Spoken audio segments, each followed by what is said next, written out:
Putin মানেই চমক। বিশ্ব রাজনীতি হোক বা অর্থনীতি হোক, যে কোনো অবস্থার মোড় ঘুরিয়ে সকলকে তাক লাগিয়ে দেওয়ার মতো ক্ষমতা রাখে রাশিয়ার প্রেসিডেন্ট ভ্লাদিমির পুতিন। মে মাসের গোড়ার দিকে পঞ্চম মেয়াদে প্রেসিডেন্ট হিসেবে দায়িত্ব নেওয়ার পর বৈশ্বিক রাজনীতির প্রতিকূল পরিস্থিতির মধ্যে একটু একটু করে নিজের অবস্থান শক্ত করেই চলেছেন তিনি।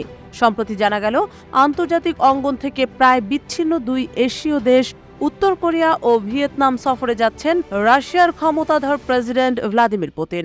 সব ঠিক থাকলে সামনের সপ্তাহেই হতে পারে এই সফর।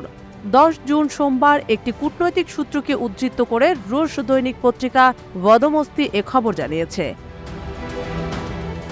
রুশ ওই দৈনিকে উত্তর কোরিয়ায় নিযুক্ত রুশ রাষ্ট্রদূত আলেকজান্ডার মাতসুগোরা বলেছেন, প্রথমে উত্তর কোরিয়া সফরে আসবেন পুতিন, তারপর সেখান থেকেই রওনা দেবেন ভিয়েতনামের উদ্দেশ্যে।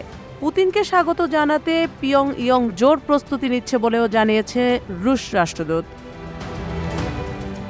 ভিয়েতনামের এক সরকারি কর্মকর্তা রয়টার্সকে বলেন, পুতিন যে হ্যানয় সফরে আসছেন তা নিশ্চিত এবং এই সফরে ভিয়েতনামের জ্বালানি, শিক্ষা, দুই দেশের বাণিজ্যে নিজ নিজ মুদ্রার ব্যবহার ও সামরিক সহ বিভিন্ন ক্ষেত্রে সহযোগিতা চুক্তি স্বাক্ষর হবে বলে আশা করা হচ্ছে। গত বছর সেপ্টেম্বরে মস্কো সফরে গিয়েছিলেন উত্তর কোরিয়ার সর্বোচ্চ নেতা কিম জং উন। সে সময় রাশিয়ার পূর্বাঞ্চলীয় স্যাটেলাইট উৎক্ষেপণ কেন্দ্র ভস্তোচনী কসমোড্রোম সফর করেছিলেন কিম এবং পুতিন তাকে কথা দিয়েছিলেন উত্তর কোরিয়াকে স্যাটেলাইট তৈরিতে সহযোগিতা করবে মস্কো। ক্রেমলিন বলছে, সব খাতে উত্তর কোরিয়ার সাথে অংশীদারিত্ব নির্মাণ করতে চায় রাশিয়া, কিন্তু পুতিনের সফরের তারিখ এখনো নির্দিষ্ট হয়নি।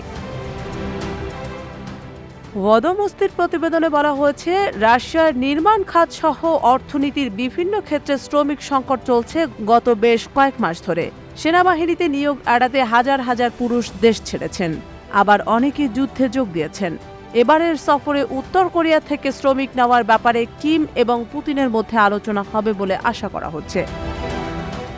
প্রসঙ্গত, 2022 সালে ইউক্রেনে রুশ সেনারা আক্রমণের পর যুক্তরাষ্ট্র সহ পশ্চিমাদের নিষেধাজ্ঞার কারণে উত্তর কোরিয়ার সঙ্গে সম্পর্ক জোরদার করছে মস্কো। পশ্চিমারা এমন সম্পর্ক নিয়ে উদ্বেগ জানিয়ে আসছে বহু আগে থেকেই। চলতি বছরের জানুয়ারিতে যুক্তরাষ্ট্র ও ইউক্রেন অভিযোগ করে, যুদ্ধে রাশিয়া উত্তর কোরিয়ার সরবরাহ করা স্বল্প পাল্লার ব্যালিস্টিক ক্ষেপণাস্ত্র ব্যবহার করছে। শক্তিধর দেশ রাশিয়া এমন অভিযোগ স্বীকার বা অস্বীকার কোনোটাই করেনি। সর্বশেষ 2000 সালে কিম জং উনের বাবা কিম জং ইলের সঙ্গে দেখা করতে উত্তর কোরিয়া সফর করেছিলেন পুতিন।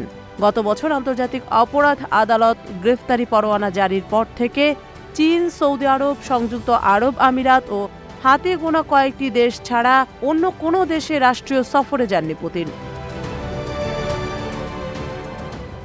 এদিকে ভিয়েতনামের সংবাদ মাধ্যমগুলো জানিয়েছে, চলতি বছরেই পুতিনকে ভিয়েতনাম সফরের আমন্ত্রণ জানান দেশটির কমিউনিস্ট পার্টির সাধারণ সম্পাদক নগুয়েন ফুটং।